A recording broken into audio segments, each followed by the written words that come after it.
Ketika beberapa waktu yang lalu dalam suatu sebelum membuka puasa dan melihat ada kejadian-kejadian, lalu sesuatu Roh Kudus berbicara dalam roh saya atau mengingatkan saya tentang daya tawar atau bargaining power, daya tawar. Kemudian saya apa maksudnya Tuhan, dan Tuhan membawa saya untuk belajar tentang ini.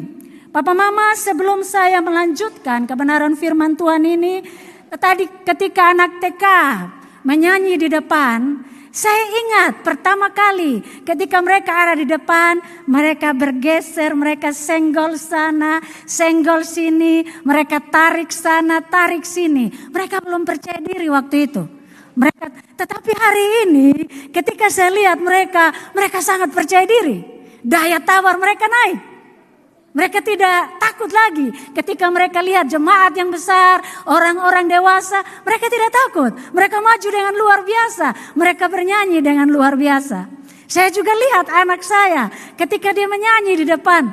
Dia main gitar. Saya tahu dia belajar gitar di PPA. Waktu itu belajar kunci. Sampai hari ini saya tidak paham kunci-kunci. Tetapi dia berkembang dengan luar biasa. Dia bermain, dia pindah dari satu kunci ke kunci yang lain. Kalau dulu dia harus lihat sedikit supaya dia tahu apakah posisi jarinya benar atau tidak.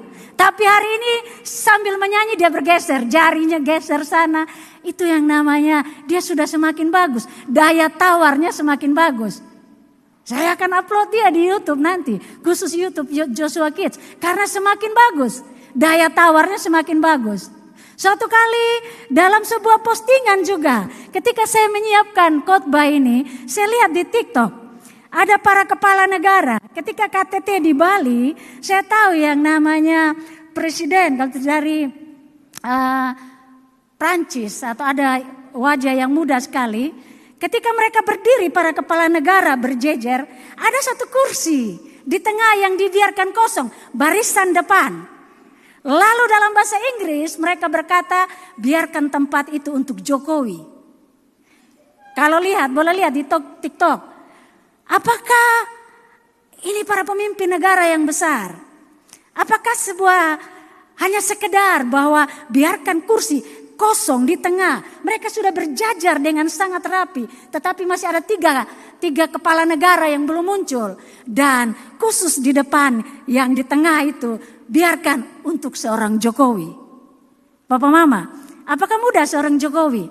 Dia hampir menyelesaikan masa pemerintahannya. Papa Mama tahu pasti ketika beliau pertama kali jadi presiden, banyak sekali meme-meme yang menghina beliau.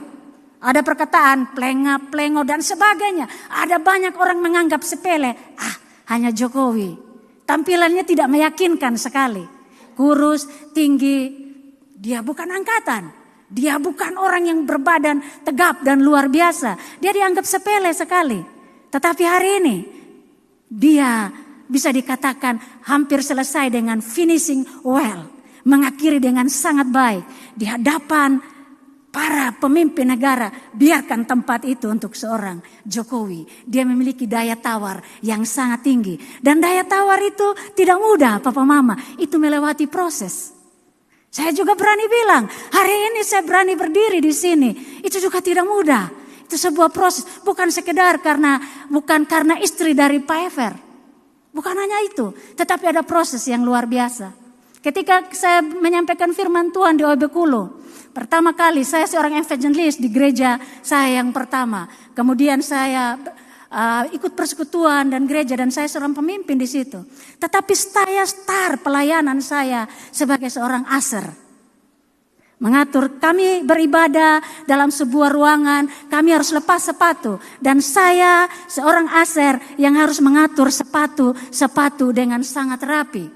Papa Mama ada sendal, sepatu dengan segala macam aroma. Saya harus atur, kami berdua. Dan teman saya masih mencintai Tuhan sama seperti saya hari ini. Kami atur setiap sepatu berjejer dengan sangat rapi. Setelah asar kami atur dengan rapi, lalu kami masuk untuk beribadah di dalam. Supaya ketika semua keluar dari dalam, mereka tidak cari sebelah kiri di sana, sebelah kanan di sana. Karena kami atur dengan rapi sekali. Dan itu proses Papa Mama.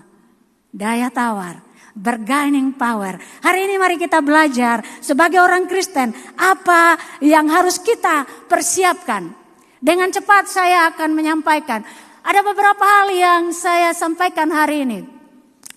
Kami sekeluarga, saya mengucap syukur di hadapan Tuhan. Bahwa kalau saya ada hari ini, bukan sekedar hanya karena saya suka dengan Pak Ever. Bukan, tetapi saya tahu bahwa Tuhan tetapkan saya dari semula, bahwa saya akan ada di tempat ini. Amin Papa Mama. Kita ada di satu tempat karena Tuhan tetapkan kita. Ada beberapa hal. Yang pertama dipilih dan ditetapkan dari semula. Kemudian kita diberi kuasa, kita perlu pengakuan dosa. Ada Roh Kudus yang menolong kita dan kita harus setia dalam proses kita. Mari kita lihat yang pertama. Dipilih dan ditetapkan dari semula. Ini ayat yang juga saya sampaikan ketika di Oibekulu bahwa Efran dan Yasar ditetapkan dari semula. Saya kasih contoh ini untuk jadi anak saya.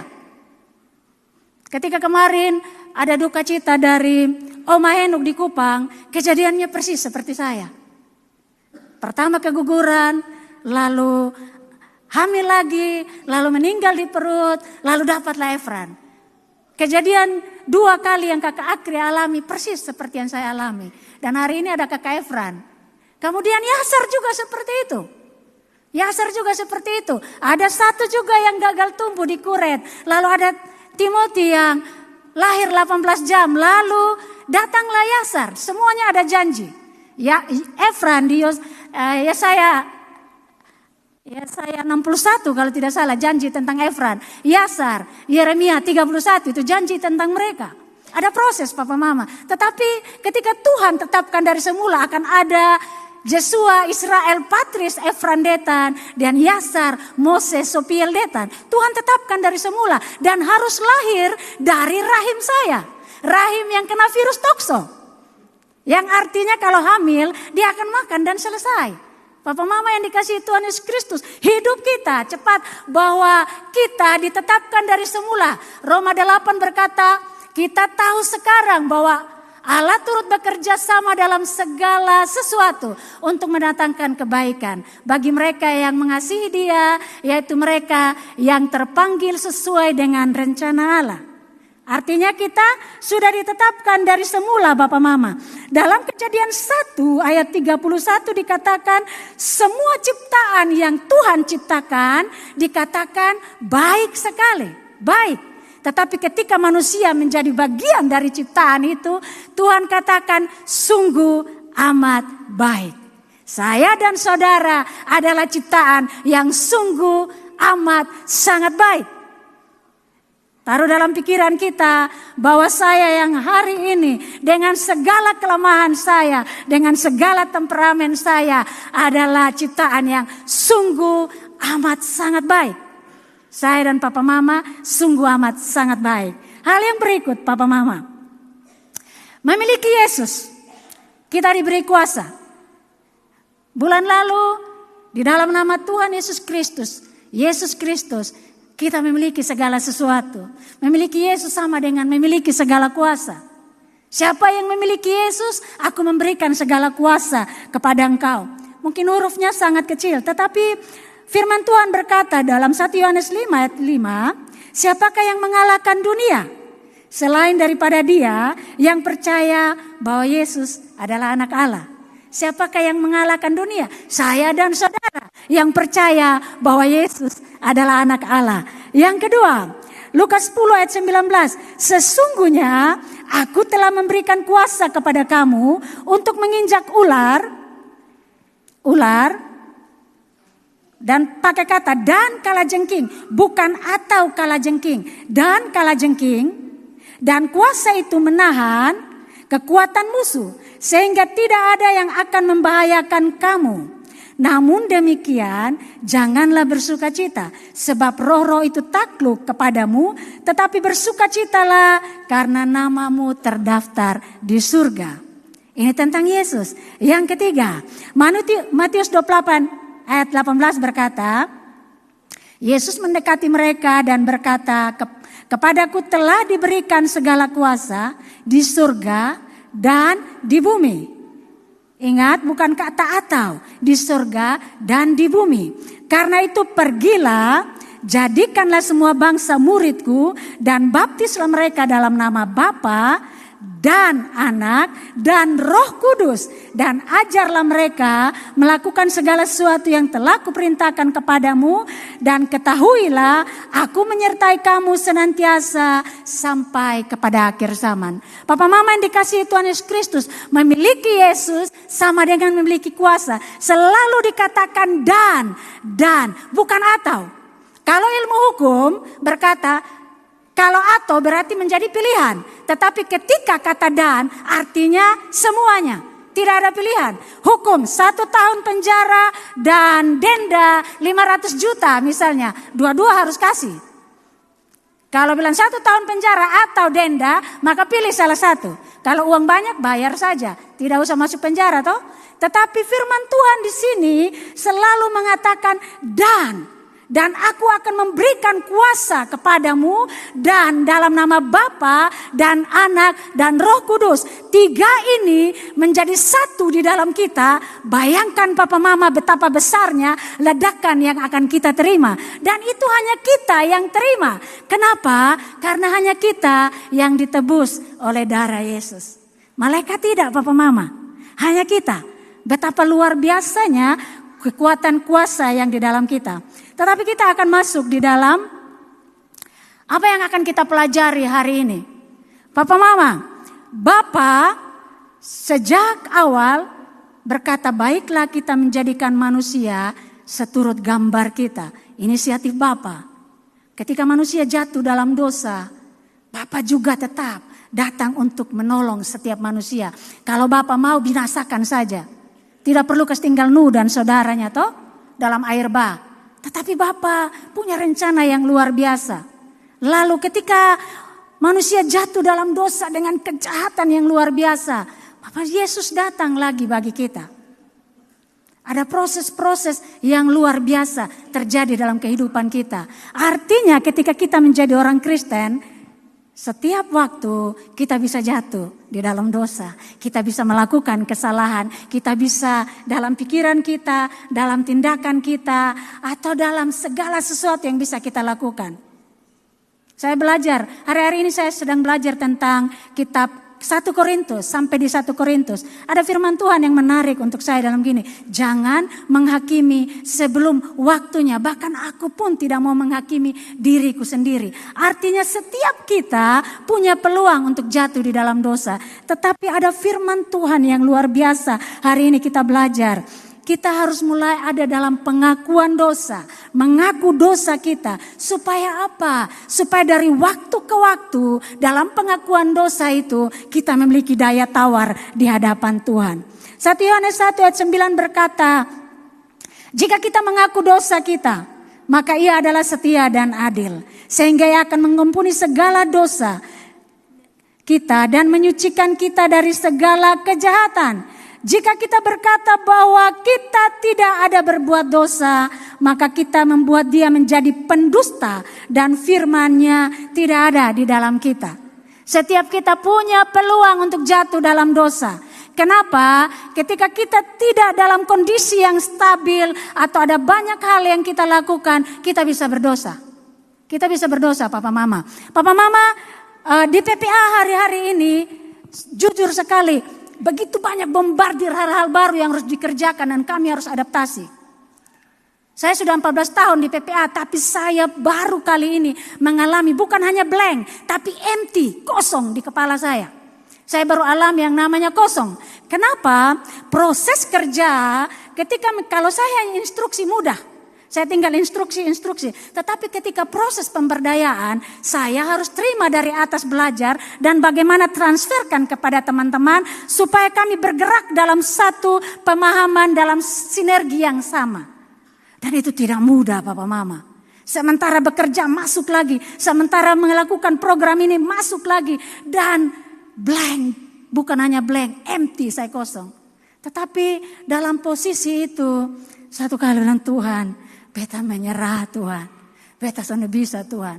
Beberapa kali proses deadline yang harus kami kirim, tiba-tiba file hilang. Hilang. Ada laki-laki yang, Tuhan, ini kerja, ini dari jam 6 pagi sampai jam 8 malam, 2 minggu antero baru hilang. Tuhan, ini mau mati Tuhan.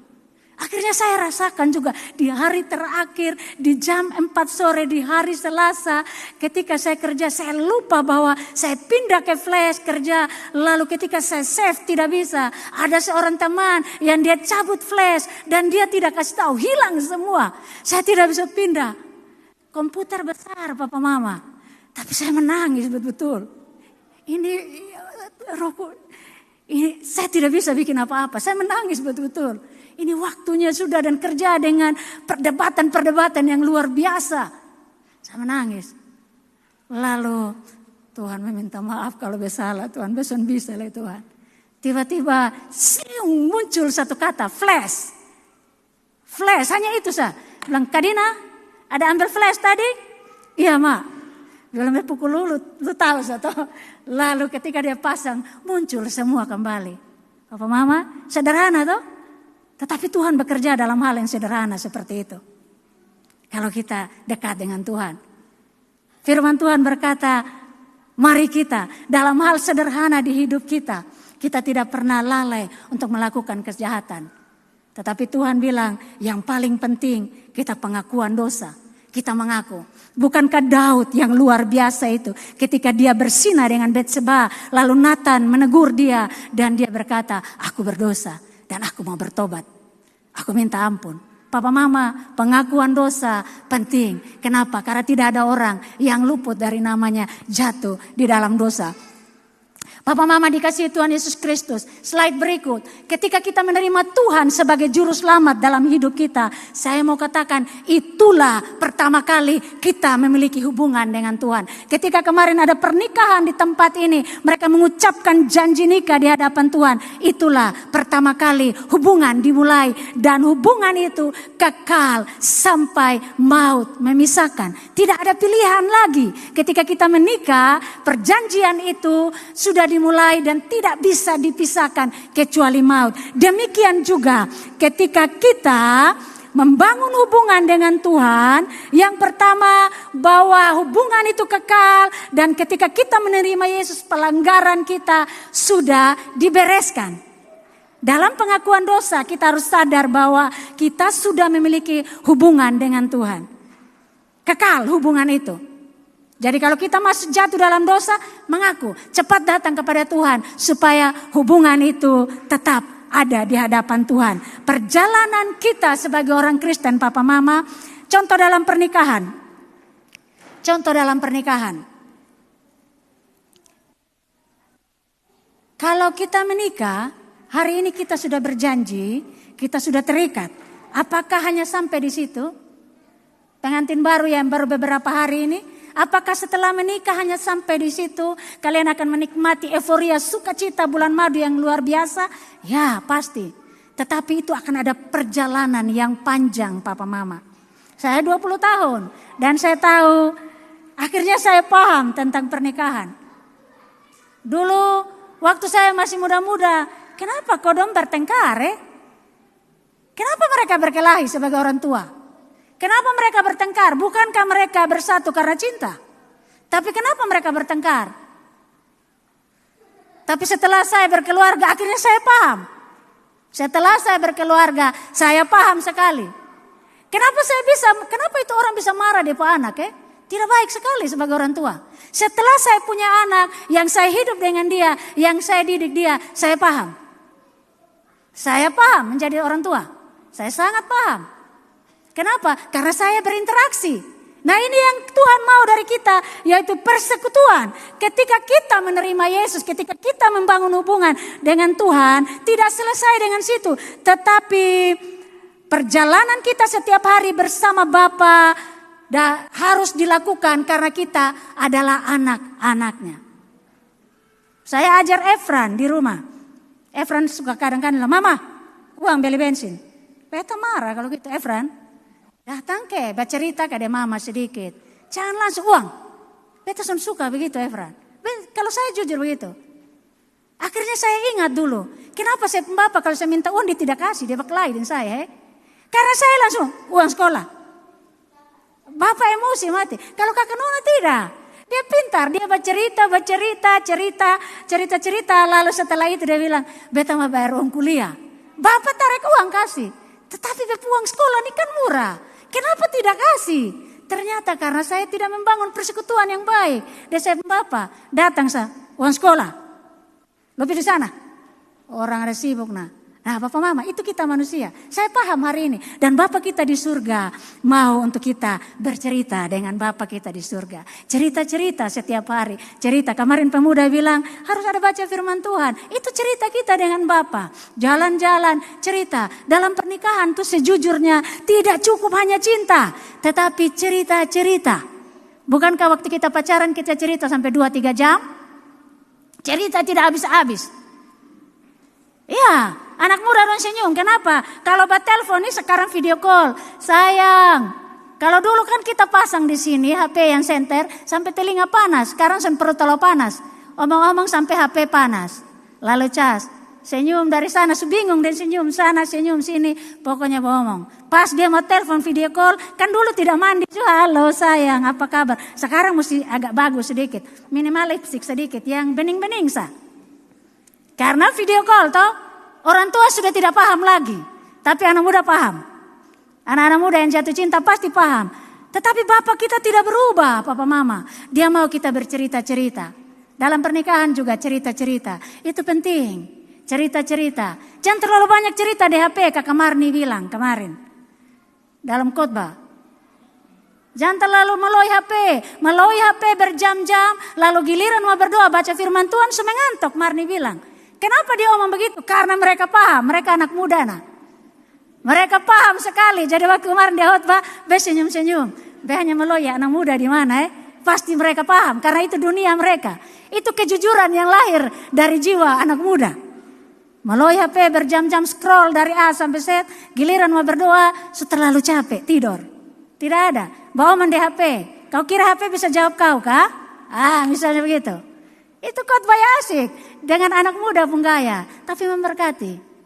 Bapak Mama, ketika kita membangun hubungan itu komitmen.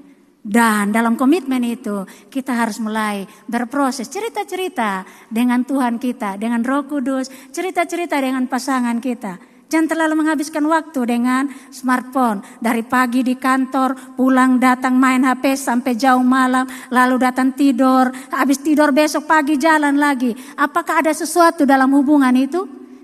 Percayalah bahwa hubungan itu akan sangat kering, Papa Mama. Demikian dengan Bapa kita di surga. Bangun persekutuan kita dan Bapa di surga. Bicara dengan Bapa, cerita-cerita di atas motor.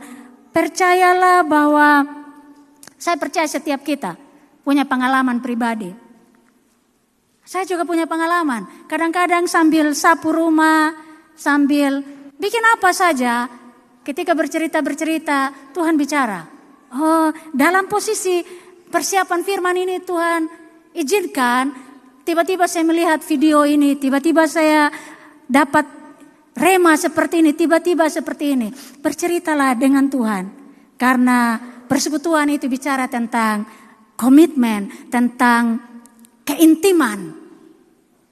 Pasangan suami istri ketika mulai ada keintiman, sesungguhnya itu sudah retak dengan sangat parah. Kalau kita tidak takut Tuhan, itu hanya tunggu waktu untuk ada orang ketiga masuk di dalamnya. Tetapi ketika kita berkomitmen, membangun hubungan dengan baik, maka Tuhan ada di antara kita. Dan itu membuat kita saling mengisi satu dengan yang lain. Suami istri yang tidak peduli satu, mulai egois, tidak peduli mementingkan diri sendiri, itu celah untuk iblis masuk di tengahnya dan orang lain datang.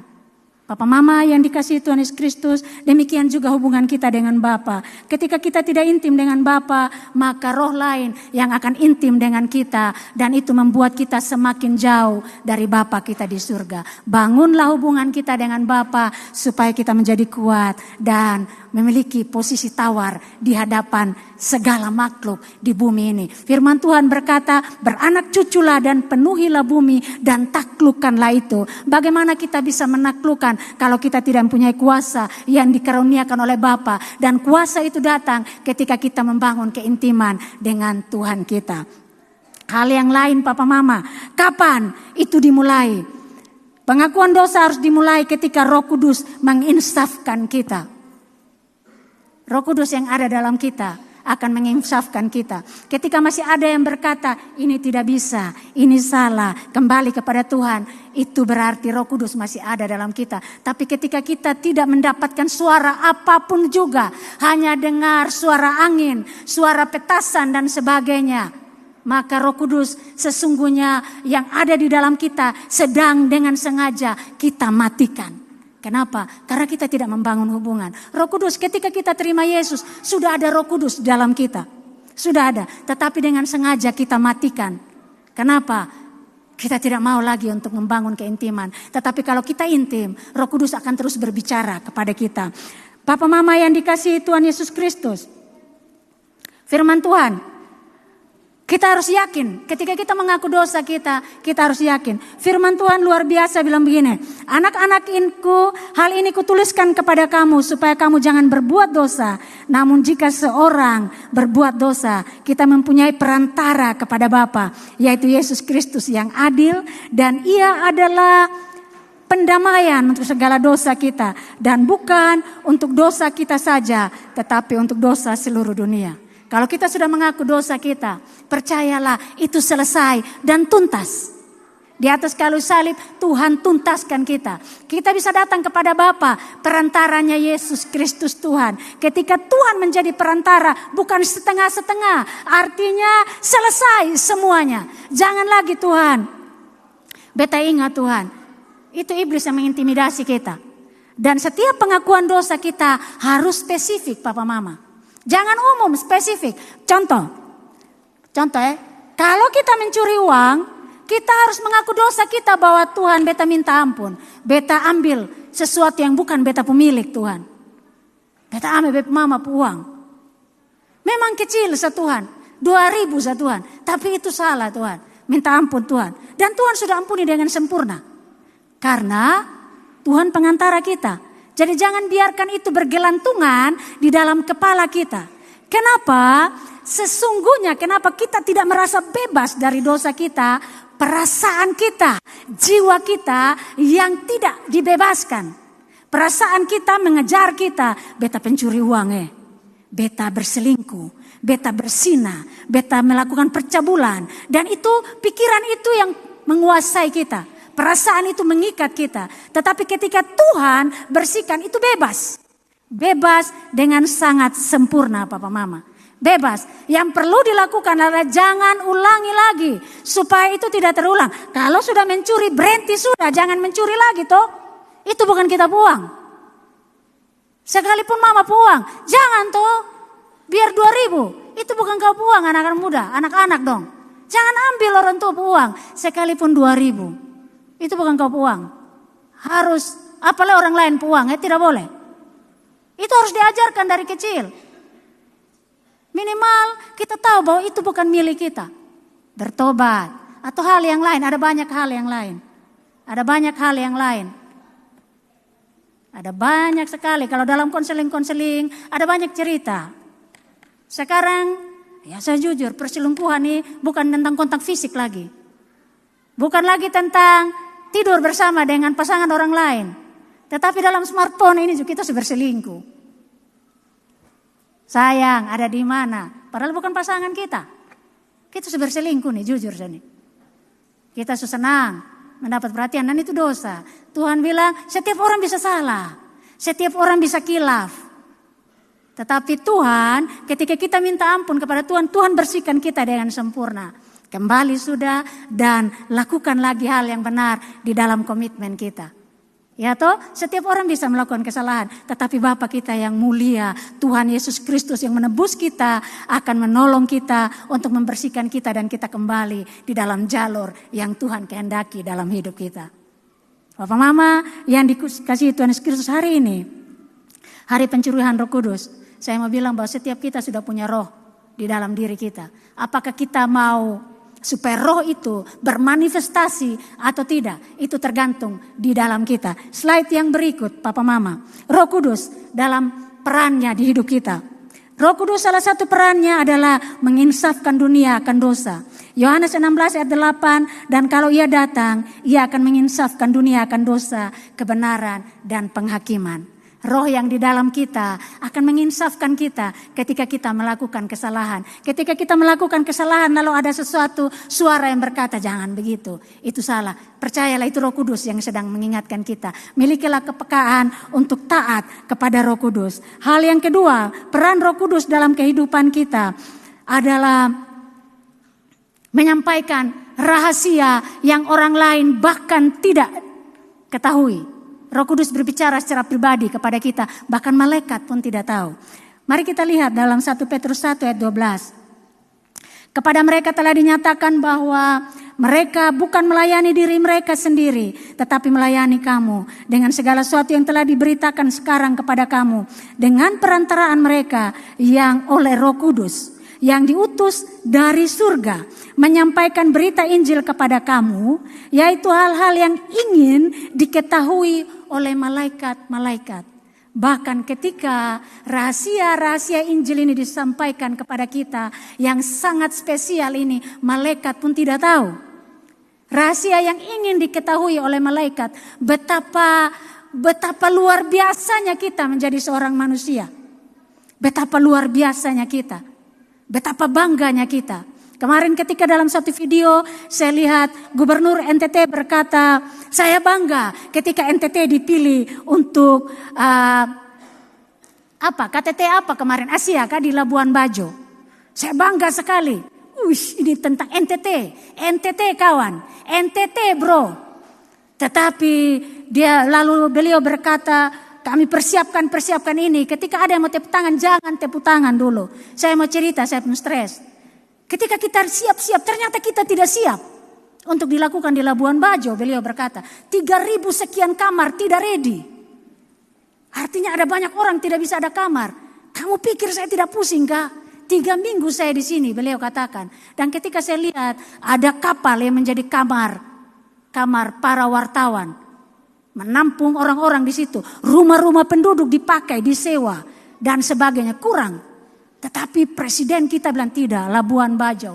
Stres Papa Mama, saya yakin itu stres tengah mati. Tetapi ketika dipilih untuk menjadi tuan rumah, yang dilakukan oleh semua orang adalah melakukan sesuatu. Berjuang, melakukan sesuatu. Ini pilihan jatuh untuk NTT. Dan ketika saya melihat salah satu, saya lupa apakah dia presiden atau perdana menteri dari Singapura, dia bilang di atas kapal Finisi. Mereka rapat di suatu sore sambil melihat sunset. Labuan Bajo, saya sudah sampai dan saya tahu betapa indahnya. Latar belakang laut. Bahkan ketika mereka rapat, view-nya laut. Kemudian mereka rapat di atas kapal. Mereka bilang ini amazing, ini luar biasa. Ini sangat indah, sangat luar biasa.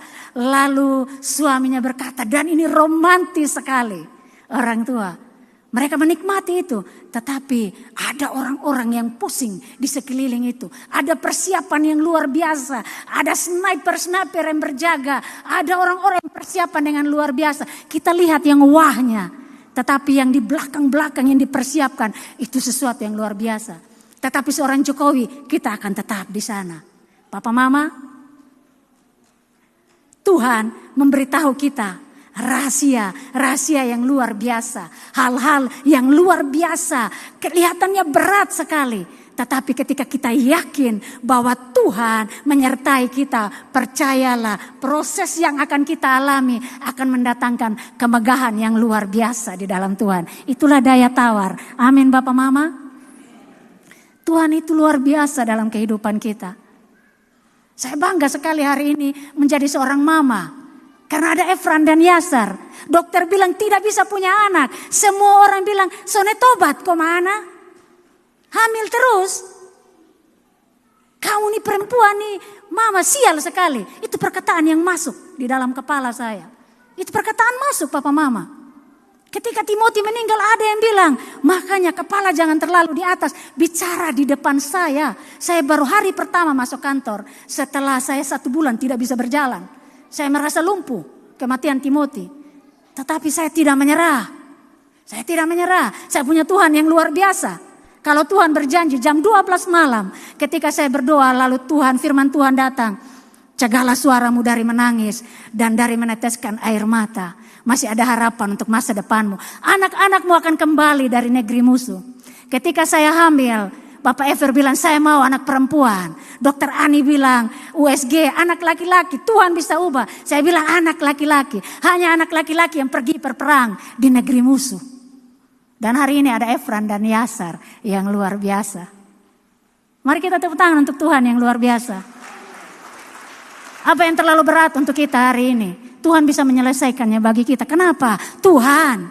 Ini bukan Mariana Leba. Tuhan yang luar biasa bagi kita. Tuhan akan mengerjakan. Abaikan segala sesuatu. Kalau kita salah, setiap orang berbuat salah. Tetapi kita suka izinkan iblis mendakwa itu di dalam kita. Dan melunturkan kekuatan kita. Kita punya Tuhan yang besar yang akan menolong kita. Hal yang berikut Papa Mama. Roh Kudus itu adalah penolong bagi kita. Yohanes 14 ayat 16, "Aku akan minta kepada Bapa dan Ia akan memberikan kepadamu seorang penolong yang lain supaya Ia menyertai kamu selama-lamanya." Jangan takut, Tuhan penolong kita yang ajaib ada bersama dengan kita. Tuhan ada di setiap tempat paling tersembunyi, dalam luka yang paling tersembunyi, Tuhan ada untuk menolong engkau. Hal yang berikut, penghibur. Yohanes 14 ayat 26 berkata, "Tetapi penghibur, yaitu Roh Kudus yang akan diutus oleh Bapa dalam namaku. Dialah akan mengajarkan segala sesuatu kepadamu dan akan mengingatkan kamu akan semua yang telah kukatakan kepadamu." Roh Kudus akan menghibur kita. 2 hari yang lalu ketika saya akan buka puasa, saya berdoa di rumah, saya izin pulang.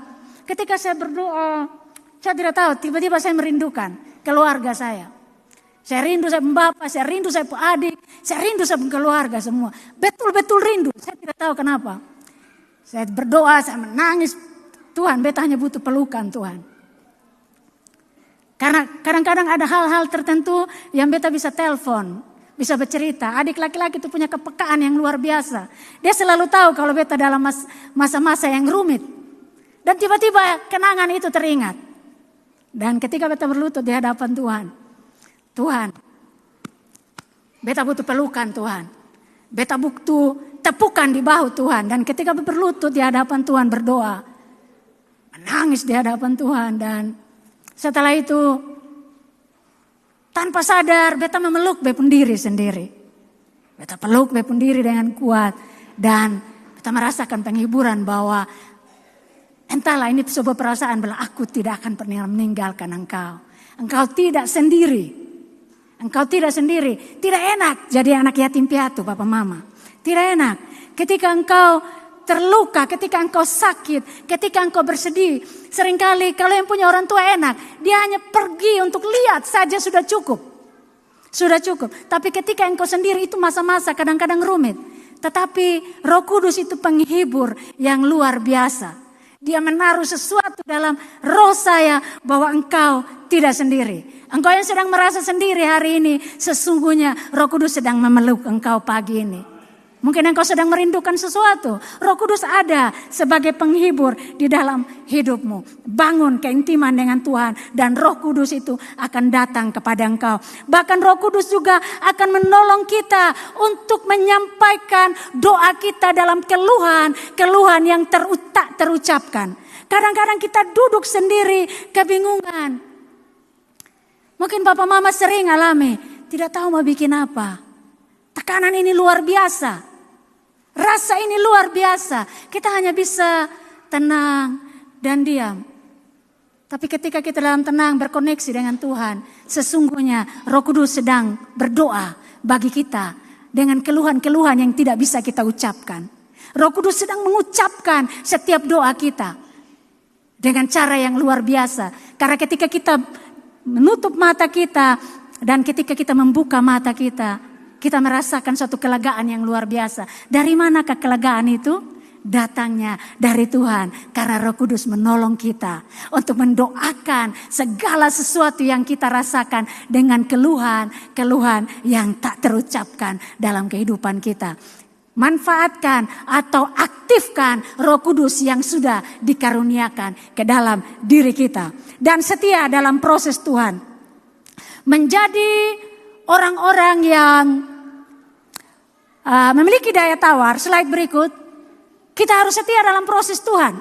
Kenapa? Karena Tuhan tuntut kita. 1 Korintus 4 ayat 2. Bahwa Tuhan menuntut kita menjadi pelayan yang dapat dipercayai. Bulan lalu saya bilang Paulus marah. Paulus dan Barnabas berselisih. Tetapi Paulus orang yang sangat dapat dipercayai. Kita bisa marah, kita bisa tersinggung, kita bisa lakukan segala sesuatu. Tetapi apakah kita menjadi pelayan yang dapat dipercayai? Menjadi pelayan yang dapat dipercayai tidak mudah, Papa Mama. Prosesnya panjang.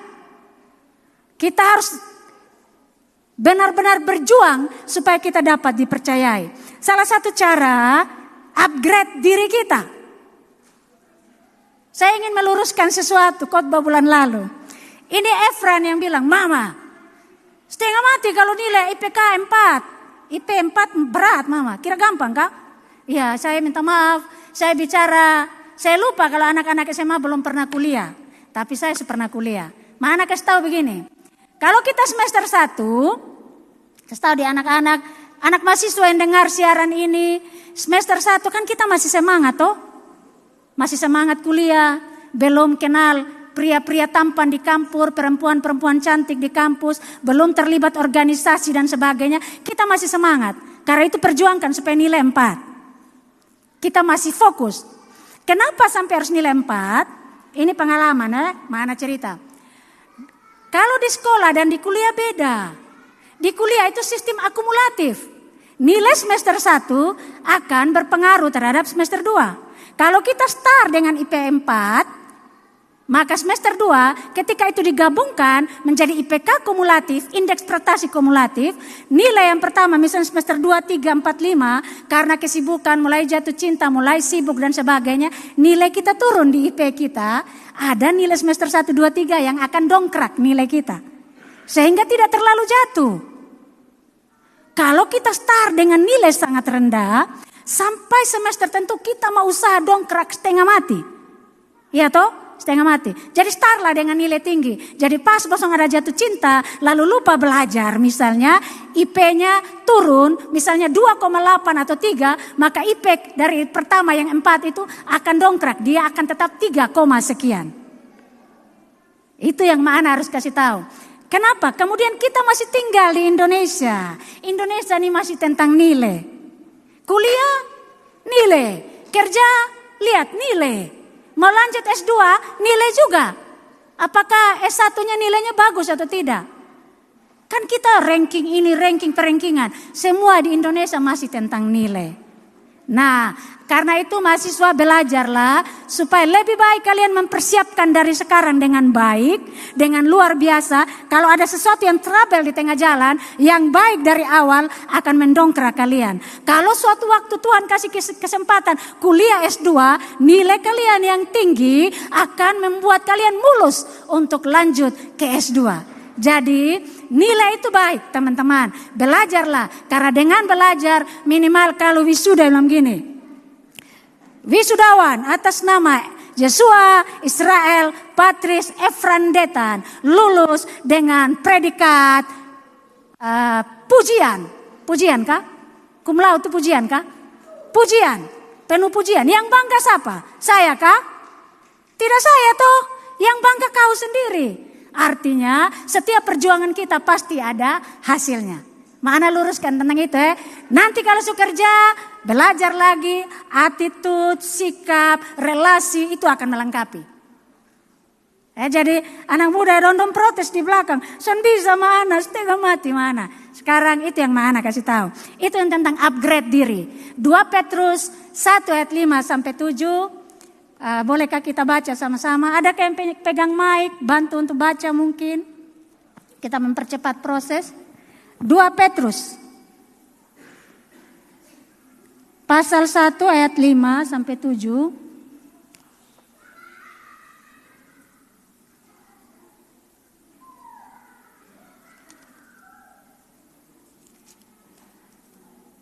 Ya, saya baca kalau tidak ada. Mulai ayat 5. Justru karena itu kamu harus dengan sungguh-sungguh berusaha untuk menambahkan kepada imanmu 1. Kebajikan, dan kepada kebajikan pengetahuan, dan kepada pengetahuan penguasaan diri, dan kepada penguasaan diri ketekunan, dan kepada ketekunan kesalehan, dan kepada kesalehan kasih akan saudara-saudara, dan kepada kasih akan saudara-saudara kasih akan semua orang. Apabila semua berlimpah kepada kita, itu akan bermanfaat. Artinya iman saja tidak cukup ternyata. Harus menambahkan, upgrade diri kita. Doa. Saya tiap kali, saya harus jujur di depan papa mama. Setiap kali saya mau melayani, saya selalu gugup. Tadi di tempat duduk, saya menjari, saya pasang begini, tremor. Saya gugup betul-betul. Saya selalu gugup tiap kali melayani. Saya tidak tahu, Tuhan bantu saya. Persiapan slide, doa sudah siap, ini ubah lagi, bongkar Roh Kudus. Saya selalu gugup. Itulah Tuhan bilang, kenapa saya harus doa puasa? Karena saya rasa saya tidak bisa. Saya gugup. Itu adalah minta kepada Tuhan. Kita harus menambahkan, iman saja tidak cukup. Kecakapan saya bicara saja tidak cukup. Harus menambahkan segala sesuatu. Anak muda, tambahkanlah kepada imanmu pengetahuan. Keluarga, tambahkanlah kepada hubunganmu persekutuan. Orang Kristen, tambahkanlah kepada imanmu segala sesuatu yang bisa melengkapi kita. Artinya tidak sampai di situ, kita harus berjuang. Jadi setialah dalam proses kita. Yang berikut, rela ditegur. Ini persiapan untuk kita menjadi orang-orang yang memiliki daya tawar yang lebih, Papa Mama. Menerima Yesus, kita harus mengisinya dengan hal-hal yang luar biasa. Rela ditegur. Kita dalam komsel di rayon A, kita bercerita, kita komsel, ditegur. Tegurlah, tapi dengan halus, jangan menyakiti. Nah ini timur kawan, ini soe kawan, ini timur. Tegur kalau son mas parak tuh, son bisa. Orang tua bilang, son bisa mana? Anak-anak zaman sekarang kalau son mas parak, son bisa. Coba panggil saya, misalnya son ada nama Santi. Santi. Santi. Oh, baru satu. Santi. Santi. Itu baru mulai kaget. Tapi kalau belum perintah lanjutan santai lagi. Bepi kok? Bepi atau Karmana? Itu baru, ini serius nih. Ini soe kawan. Soe ini kalau son marah terlalu. Ini soe nih. Dia pernah lihat orang yang paling sabar, dia marah ngeri. Marah pakai naik tangan, pakai pukul, pakai maki. Itu orang yang sabar. Yang orang bilang sabar. Artinya setiap kita punya peluang untuk itu. Tetapi Tuhan tetap bilang begini. Kita harus tetap belajar untuk menegur dengan cara yang lebih baik. Kami ditegur di rayon. Harus tegur. Tapi coba kurangi dia cara. Kalau dulu nadanya tinggi, turun setengah lagi. Memang kalau pelan-pelan tuh susah nih bisik-bisik. Picuci piring su. Mama bilang apa? Efran, picuci piring su. Emang tuh son marah, santai sah. Misalnya begitu. Kita harus latihan. Hanya metodenya yang berbeda. Di PPA kita bikin satu kegiatan, metodenya berbeda.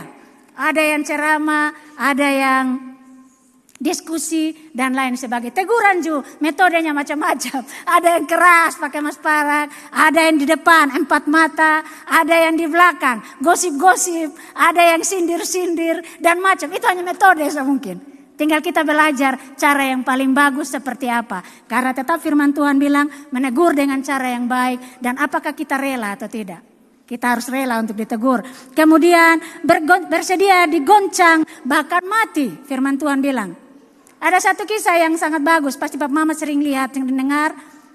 Menjadi orang Kristen tidak harus selalu yang spektakuler, yang luar biasa. Kita pikir kalau jadi orang Kristen semuanya sama kayak Power Rangers, sulap sana sulap sini jadi. Tidak. Ada masa-masa kita akan digoncangkan. Kalau kita mulai nyaman, Tuhan bilang ini orang harus goncang sudah nih. Goyang dia. Goyang kasih jatuh dia. Supaya dia belajar lagi, kasih kuat dia sayap-sayap. Kalau kita yang sedang nyaman hari ini, bersiaplah. Mulai hari ini kita akan digoncangkan. Yang sudah dalam posisi nyaman, bersiaplah. Di dalam nama Yesus kita akan menerima goncangan. Supaya apa? Supaya sayap kita menjadi kuat. Tahukah Papa Mama, burung Raja Wali ketika dia bertelur, taruh di tempat yang paling tinggi?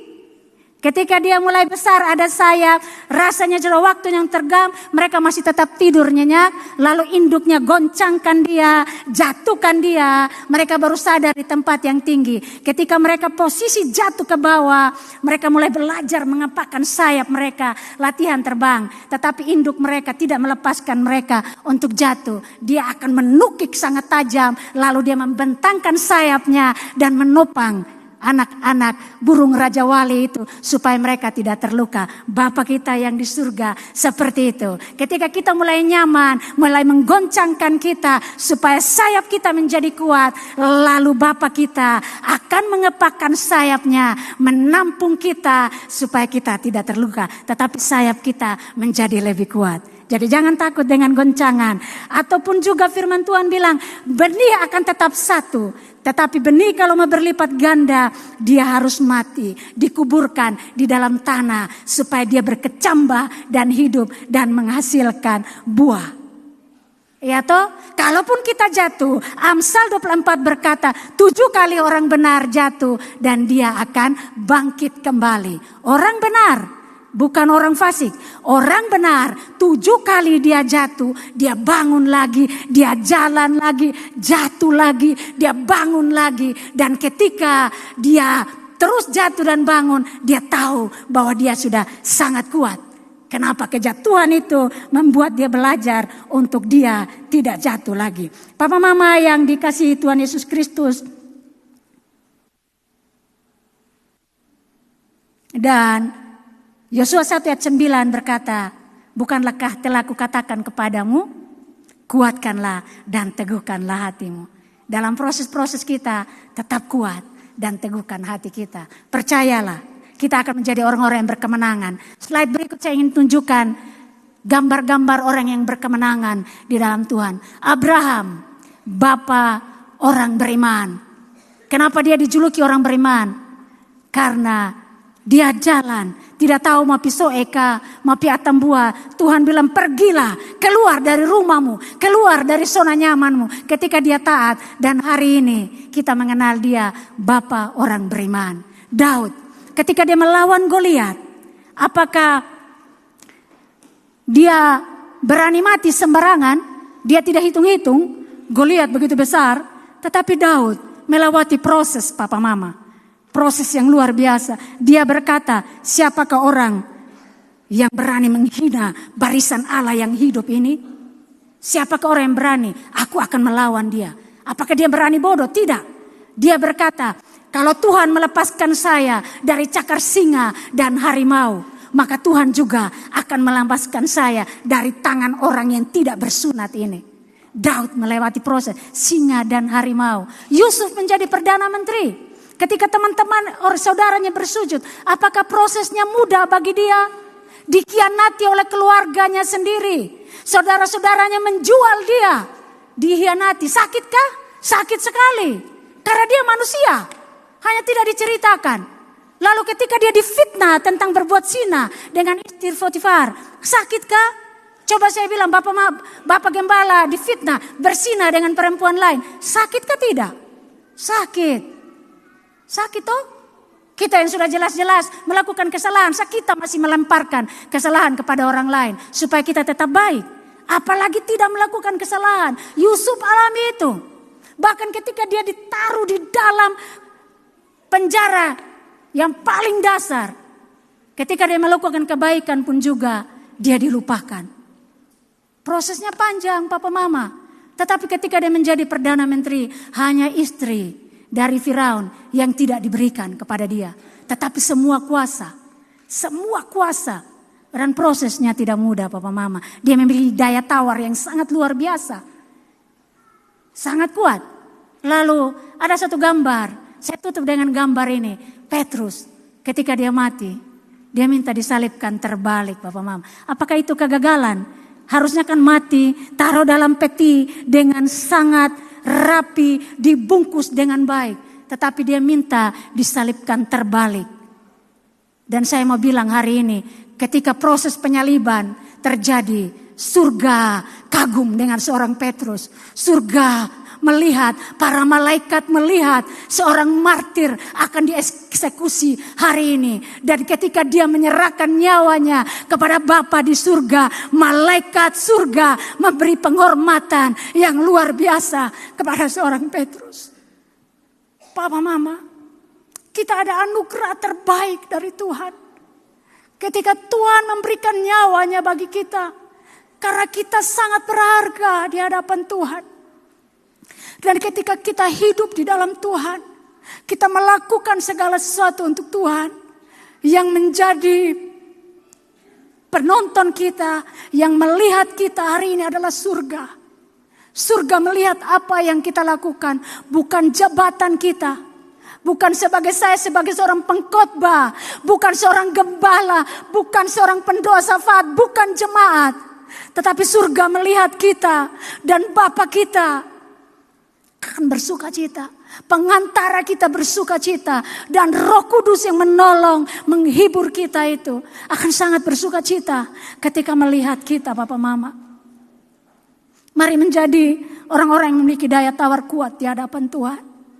Karena Tuhan berkata, taklukkan segala sesuatu di dalam nama Tuhan Yesus.